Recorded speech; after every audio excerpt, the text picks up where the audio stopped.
What up, what up, what's up? Welcome back to another lit episode of Loquacious TV. They call me Nelly. And it's your girl, Moody. And we are on episode 3. Hooray. TGIF, happy Friday. Hope everyone had a great week. Mine was busy as per usual, but never mind that. I'm just sick of this week. I know. The kids was out of school. But I still had to work. But it brings me to our girl chat. Yeah. Disciplining kids. So, I think we've talked about this on maybe an episode or before. But my question is, disciplining kids is the title, and the question is like a double-sided question. How do you discipline kids? And what do you think are going too far? What do you think when do you think things are going too far, or what do you think things are going too under the carpet? Okay, so disciplining when we were kids is totally different, right? Totally different. Mm-hmm. Some might say that it's not ethical. What our parents used to do, and aunties and uncles and all of that was able to whoop our ass or discipline us well. But these day and age kids, they wouldn't be able to survive it. So, and I'm kind of big on, you can't treat all your kids the same. So each child, for me, I have to see, like, I yell. I don't put my hands on. I'm a yeller most of the time. And I will take away something that they like for maybe a day or two, or it depends on the situation. But that's I'll take it away from both kids. But one of my children, I can't really yell at him because he don't like yelling. Like it's just not a good form, and I don't want to ever make my kids feel uncomfortable. And maybe because he's young now and he really can't handle it. But you have to discipline your kids because you have to show them right from wrong. And if you don't discipline them, somebody in the streets will, and they gonna know. Now, am I lying? Like, and these kids are unruly. These new generation kids is different. So they might need the old school discipline that we were used to, but the world make it so horrible. We got bad parents that allow people to go too far. And what I mean by too far, punching your kids in the face, hitting them with stuff, starving them, using food as a weapon or a form of discipline, or just abusing your authority because you an adult and they're a kid. We got those sick people in this world, so it make it hard to even discipline. So I get it why they make it all across the board, don't do this, that, and the third. But you do sometimes need to shake them up a little bit because and I mean that literally. The streets don't show no mercy on nobody. And if you don't really get it, sometimes people don't get it, and you gotta shake them up, and hopefully it'll work. How you discipline your kids? God has blessed me with a child that doesn't need that much discipline. However, I could only wish upon a star that I had a kid that was out of line, because I'm knocking you right out and call the cops and get out, and I'm dead ass. Even if my kid that I think is a good kid now ever stepped out of line, I will knock her right back in line. And when I say knock, I mean TKO. Like, I would knock you right back into line. I think disciplining your child, I'm for it 100%. And it's not by any means necessary. You should not starve your kid. You should not let your brothers and uncles and boyfriends get punching sessions on them. No. Sometimes you might need a swift slap. Backhand, a quick with one with the ring on it. Yeah, right across. My grandmother did that many days. Yeah, like sometimes you need a swift slap because it brings you back down to reality. Because sometimes they just be playing and doing and saying too much, and sometimes you just need to shock them back into reality. Yeah, like a defibrillator out here. So when you getting crazy, bah, and then you like, Right, oh, that's the defibrillator. yeah. Now I'm gonna shock you back to reality. So I'm 100% for disciplining your children. However you choose to do it, as long as it's ethical and as long as it's not a form of physical damaging abuse, then I say that you do it. Damaging is another word. You shouldn't be locking your kid in rooms, chaining them to radiators and those things. That's abuse. Discipline. I take away stuff. I don't give things. You can't go outside. Those things are the things that killed the kids of 2022. You take their phone, you turn off the Wi-Fi. Nah, they gonna be sick. They're gonna be dead. They gonna be dead. They gonna kill themselves. You know what I'm sorry to cut you off, but you know what I learned, like, especially, my kids are still young. They got this misconstrued where they think that the parents and them are on the same level. Like, and I mean, like, but mommy, I got something to say, or like, you should do this and the third. And sometimes your kids gotta know, like, what I say, go. Yeah. I don't care how you feel at this moment. Debate. Right. I don't even. And they want to debate on. No, I never care how kids feel. But I'm gonna take that back. I'm about to say you do. Because I do. I definitely, when I do yell at my kid or am upset with her, I definitely let her know why I'm yelling. Some people don't think that you need to. For me personally, I think that they do because they need to know what they did wrong, what they did right, and or other. I definitely care about how she feels about things, so I will act. But when I'm putting down law, there's no ifs, ands, or buts about it. I don't care how you feel. In that aspect, your word don't have no value. What I say is what I said. If you got a problem with it, there's the door. Period. And you could be 5, and I'm gonna be like, what you want, your little X-Men book bag? Get out, cause I'm not. Nah. What I say is law. It's not up for debate. It's not up for debate because as long as you give your kid the opportunity to think that they can debate you, they're going to be thinking that they can tell you something. And it's going to get worse. And it's going to always get worse. You can't tell me nothing. It's always going to get worse. So discipline your kids is, yes, for me, 100% discipline your kids. But it goes hand in hand with congratulating them and that's a big fact. Because people always want to tell you when you did wrong, but never. Nah, that's a big give fact. You the always uplift. Yeah, that's a big fact. Because it goes back for generations too. You will always hear parents, "Oh, you didn't do this, you did this, blah blah blah blah blah." But then you got adults that ain't never been out the city, out they borough. They ain't never go to a movie. And I'm in high school. They got the nerve to be telling you something. Shut up, man. You gonna get a beating after this. I'm just kidding. I'm just saying, but you're right though. You got it the same way we check them is the same way we gotta uplift them, and that goes without a shadow of a doubt. Your kid is doing well in something, you lift them, and even if they're not doing well, you still encourage them to want to do better. Period. Discipline them kids, guys, because. Let me tell you, without it, they're lost in the sauce. I'm not saying kill your kid. I'm not saying let motherfuckers have beating sessions on them, but nah, you gotta keep them under control because these are the things that mold them into the great men and women that they become. When all bets are off, they ain't right. They ain't right. Which brings me to the topic. So healthy arguing. Is that a such thing? Do you think that you can have a debate / argument with your friend, with your spouse, with your coworker, and it be healthy? Or do you think that it's automatically damaging or a negative thing? I want to hear your perspective first. Okay, so as far as I'm concerned, arguing can be healthy. Because me and you argue all the time. And you're my best friend. I love you to death. And there's nothing that I want to do for you. And I never say I don't want to be your friend. I argue with you all the time. And it's not because I hate you. Right. It's just because you think your thought and I think my thought. And so we're debating it.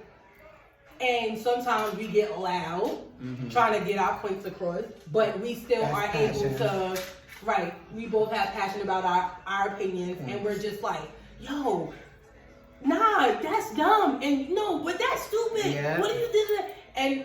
And ultimately, you tell me points of things that sometimes I don't know. Right. And I do the same for you. Absolutely. So in that perspective, it's healthy. Because, and then we just come to a agreement, or we agree to disagree. Or we just and I was like, all right, well, I don't know, and I'll just, and we'll end it there. So in that aspect, it can be healthy. That's a friendship perspective. Now, even like on a spousal perspective, like sometimes your spouse don't know something, as far as I'm concerned. Sometimes your spouse don't know something, and you have to explain it to them. And when you gotta explain it more than once, you know how us women are. We gotta get like, dear, and you gotta do those types of things, and they don't like that, and then they get mad, and then it turns into an argument. But as long as that at the end of that argument / debate, you guys can come to a common understanding, I think that that's healthy. What do you think? I think, see, arguing can be healthy, right? But I wouldn't consider that arguing. I just think that's communication. Arguing, if we yelling and screaming, because that's what I kind of consider arguing. Yelling and we talking over each other, it's not healthy. You ain't getting nowhere. You're not getting nowhere, whether it's your relationship or whatever, or it's your friendships or whatever, or family ships or whatever it is. If y'all not at a calm level where you both can get your points of views across, then it could be healthy. That will be a conversation. But if we're yelling and we're arguing, a conversation on volume 100. Yeah, nah, Yo, no. Because I'm not listening to you at this point. You say that? I'm not listening to you. Yeah. And now I don't give a fuck what you're talking about. Because now I'm going to just say what I want to say and then drop the mic. And walk out. And get dragged by them drags. Nah, come in. Yeah, because I don't care. Nah, I don't care. Because I don't care what you're saying at this moment. But sometimes finish. I'm a type of person, like, I used to just say whatever I felt at the moment. And that's never a good good thing. Especially with my mouth. But as you grow, you kind of learn how to not bite your tongue, but just kind of say what you need at that moment the correct way. Or, because everything you think, everybody don't need to know. Right. And definitely think before you speak. And if you lose the respect in this argument, it ain't going to be productive. You can't get it back. Like, sometimes you'll say something that you can't get back. So, that's another point. How long did it take before you realized in your life that sometimes saying stuff was just like, that in anger wasn't beneficial for you? Was it like a long process? Did you realize that after one argument when you did that? Or it definitely took a long process for me. But because that's like, trauma, things happening in life that you don't get to learn how to cope or, have the tools to kind of, articulate yourself the proper way. And I probably was like the spokesperson of not articulating myself the proper way. But I consider myself growing and still growing to this day. I ain't perfect now. I might still cuss you out. But she definitely cursed you out. Good mad curses too. The way I used to handle things, I definitely don't, and especially with like friendships and family ships, I'd rather cut somebody off if it's taking my peace. If it's taking my peace, if it's a struggle, friendship shouldn't be a struggle. Nor relationships. Nor relationships. Yeah. I really feel like it shouldn't be really no disrespect in it. Now, sometimes you might feel disrespected in a conversation. I might not word it the Right. proper way. Right. But if you express that But to that's me, there's a difference there, I think. Like, if I say something that you feel was disrespectful, but not targeted at you. So, like, if I said, Moody, you a stupid B. right. That's being disrespectful towards Right. you, opposed to me saying, but nobody, like, and you telling me something, I'm like, but nobody cares about that opinion. I'm not really. Nah, that's still disrespectful. But I'm not, like, it's not with pun intended Malice, towards yeah. you. Yeah. It's just like There's just I'm a just generalizing, generalizing, like, right. nobody don't care about that. Right. Opposed to like, oh, you would be. Yeah, or I don't care about what you saying. Like, right, because that kind of like personalize it. Yeah, it personalizes it. And then so now touching on what you were saying, like, some people's defense mechanism is to just get rah rah rah. Yeah. And be mad rowdy. Yeah. Cause they like, oh nah, nobody ain't gonna disrespect me, say nothing crazy to me. But all the time, And they missing the whole point too. they missing the whole point, and everything doesn't require the rah rah rah. Right. Some things you could just say, and then somebody could say, oh, all right, and that could be that. Right. And now you done everything had is a what conversation, and it's said and done and Right. wrapped with a bow on it. So I've learned that there could be effective arguing, healthy arguing, disagreeing, because arguing. We've had a lot of little healthy arguments in our lifetime of friendship, and it never We were goes just to having the point where a disagreement this weekend. this week Or yesterday. Up until maybe today. But this is true. And she ain't want to never hear nothing I gotta say. she but gets on my nerves, y'all. Like, she I'm gets still on here, my guys. nerves. I'm still here. I lost a couple of friends down the road, but she's still here. And she's still getting on my nerves. But the reality and the beauty of that is that when you can do that and still maintain a level of respect and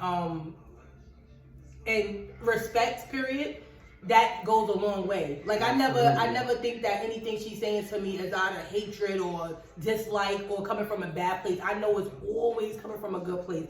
And in retrospect, I do the same thing to you. But this is my thing with friends. Like, if you call somebody your friend, be a friend. Be a friend. Like, do to others as you want done to you. Like, Sometimes some of the friends that I've had, I ain't gonna front, I would just 86 them and I wouldn't say nothing. Yeah, I'm kind of guilty of that too. I ain't gonna lie, and I think I'm doing that more now than I used to do before, because you just see things through I see things differently now, and I'm not accepting what I used to accept. Because people always feel, well, we had this conversation the other day. You shouldn't have an expectation on somebody because they're not going to treat you the way you treat. Nah, I expect you to treat me the way I treat you. Period. Period. Like, I got expectations. I'm not expecting. I'm not allowing nobody ever in my life again, because I've done it, to not care about me the way I care about you. That's fair. Isn't that fair? No, that's fair. 100% fair. But I see you better than me, which I don't like that part, because I always be telling her to clip them. Clip them, because I'm going to clip you in a New York minute. I have a bad habit of that. I just be 86 in mother effers. Yeah. The number you have reached, you'll be blocked in a New York minute on everything. WhatsApp, like Cash App, Twitter, get blocked. But see, I take my friendships really personal. Like, a lot of my friends became my family, and that's because of me. That's me. And my husband always tell me, like, let people show you their loyalty to you. You always be loyal to them. What are you talking about? I'm always loyal to somebody else, and not giving the expectation for them to be loyal to you, to myself. And I let them chip away the loyalty. I let them chip away. But now you don't even get an opportunity to chip away because you got to show yourself. And I don't even want to. And once you show me who you are, I'm going to believe you. Not even effectively because you had your chance and you blew it. And you blew it. And life goes on. Yep. Because we got people that really care about us and life to worry about. I'm not going to worry if you my friend today or if I should call you tomorrow. No, I'm not doing that with nobody. Nobody, no. I'm with Moody. These braids, I'm gonna take my braids out. You can do it, right? You said? This is the effective argument we about to have. Shorty trying to get me on candid camera. They look nice. I'm posing. They look nice. No, I'm posing. Check me out in the thing. Yeah, help me. I gotta deal with her for the rest of my life. This has been another lit episode of Loquacious TV. They call me Nelly. And it's your girl Moody. And we will be back next Friday with something more. What are you like, what's wrong with this? What are you It's Friday. Enjoy your day, man. What, you was drinking already before you got here? I wish I probably need one. Is this like a bunny? That was kind of cool. That's why I had one to see what you were doing. Like, he was like, oh, I want to do it too. Guys, we'll see you next Friday. We love you. We love you. Bye.